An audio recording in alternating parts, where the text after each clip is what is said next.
Le saviez-vous? Plus de 10 espèces de raies vivent dans les eaux de la Manche et mer du Nord. Aujourd'hui, la pêche de ces poissons est gérée au niveau européen par un seul et même TAC, sans distinction d'espèces. Qu'est-ce que ça change? En gérant de la même façon des espèces dont l'exploitation et la ressource sont très différentes, la réglementation ne peut pas s'adapter à l'état réel de chaque stock. Le problème, les données scientifiques ne sont pas encore suffisantes pour envisager des mesures de gestion propres à chaque espèce. Pourtant, les pêcheurs souhaitent améliorer la réglementation et leurs techniques de pêche afin d'éviter la surpêche et de faciliter la remise à l'eau des espèces de raies considérées comme vulnérables. Alors, comment y parvenir? Pour répondre à cette question, les pêcheurs de Manche et mer du Nord ont initié un projet collaboratif. L'idée? Mobiliser tous les acteurs concernés à l'échelle européenne. Une vraie première. C'est le projet Sumaris. Son objectif?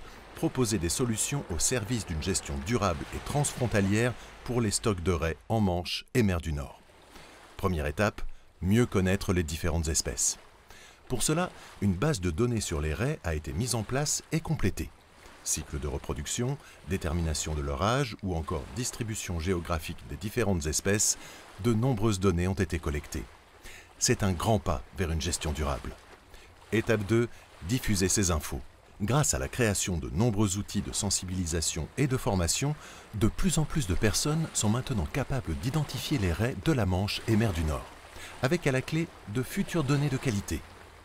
Étape 3, estimer le taux de survie des raies après leur remise à l'eau.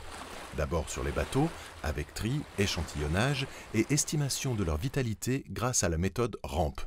Puis, pour certaines d'entre elles, direction des bassins à terre pour une surveillance accrue durant 3 semaines.